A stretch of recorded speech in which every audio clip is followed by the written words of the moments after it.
topic for the semester deals with Disney's multicultural princesses and how Disney has objectified and Americanized the multicultural women in their films. And I thought this would be a good thing because of the exotic beauty theme that we've had in the class, because of the fear of miscegenation, which is a big theme in the Disney movies as well, and just because of, you know, the stereotypes that we see in all these movies, even the ones for children, and how they can have such a profound effect on us. And I have a lot of information, so I'm going to try and give you a few powerful examples of what I've seen in the movies and what I've read about, and hopefully I can kind of show you visually with this. We'll see how that goes, and I hope you enjoy. Okay, so I have a lovely list here. There's a ton of stuff I would love to go over, but we're not going to have time for every example in the video. So what I'm going to try and focus on is, you know, the physical appearance is a big one. There's a lot tied into that with how they're portrayed, and that ties in with our class in implying, you know, that ethnic women have more of an animalistic nature, and you know, just that they'll give in more to their natural instincts and base desires. Another thing is going to be with the misrepresentation of culture and how we've twisted things so that it's easier for Americans to process, and it's, you know, just more colorful and more entertaining than what it would be if we were more accurate with it. There's also fear of miscegenation is a big one. You can see that really clearly in the Disney movies, and how, like, why were these movies produced? There's a lot of political reasons, obviously money. So hopefully we're just going to be able to go over a few of these examples, and I'm going to try and draw a couple things out so we can see, and I hope you enjoy.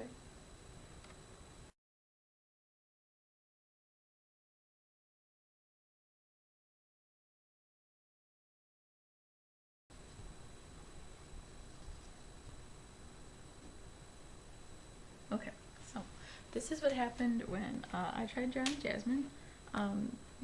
A couple points I wanted to make was that her face was actually modeled after an animator's daughter. His name is Mark Henn, and her body was taken from American models.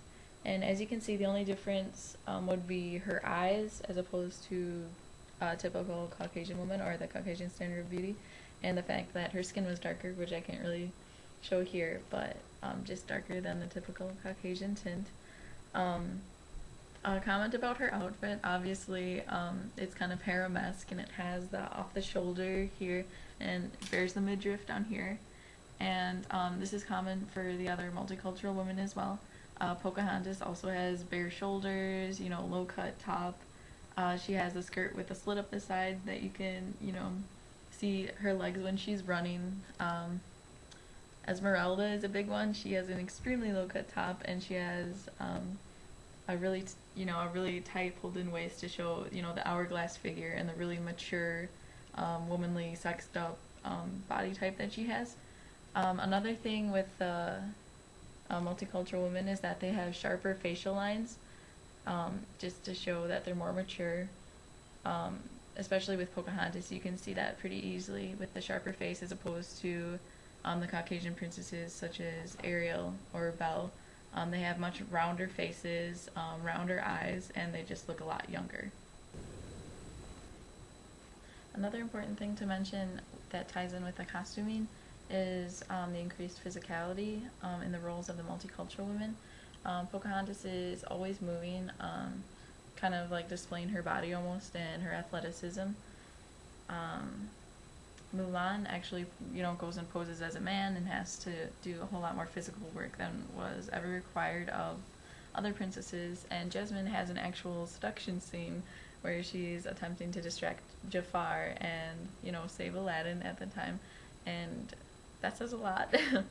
I think it's kind of hinting at the supposedly more primal nature of multicultural women and how they'll give into, like, animalistic tendencies. There is some definite disrespect to the culture in the movies that I never knew about. One example that I liked was how Mulan's name, when she went to her male character Ping, how it's actually a pun in Chinese, and how they changed it when they dubbed it in actual Chinese so that it wouldn't be so disrespectful, and this is what it looks like.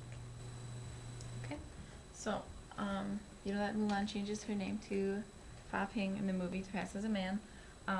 This is the way that it was translated in English, this top one here, and it translates into flower pot or like a useless ornament. It's not really good for anything besides looking at, like eye candy. And these two were changed to this in the Chinese dubbed version because this stands for like balance and peace rather than the derogatory just for show. So I found that interesting, and I discovered that from The Deathly Embrace Asian American Identity book, which is by Sheng Mei Ma, and that gave me a lot of insight into how Mulan was kind of twisted and Americanized. Okay, so another theme would be the fear of miscegenation in Disney. I know the chart looks kind of funny, but it does a good job of illustrating kind of, you know, how things work out in the end.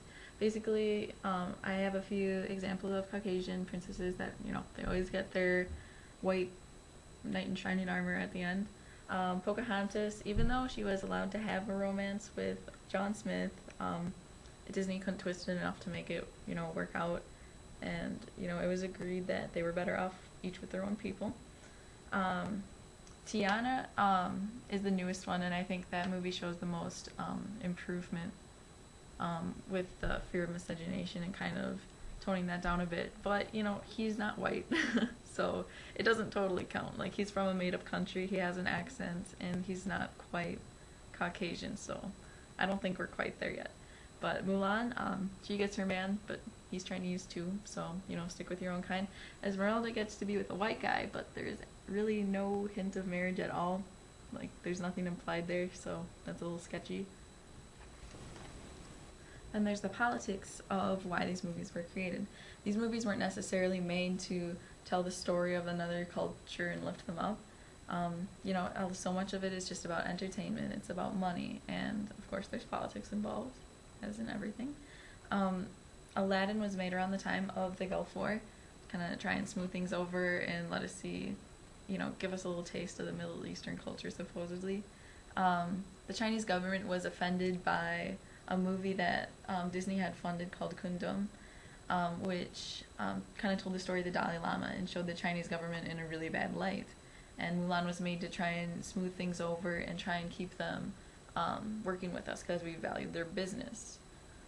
So just, I don't know, I discovered a lot of interesting reasons for why these were created, why things are twisted and changed in all of these movies.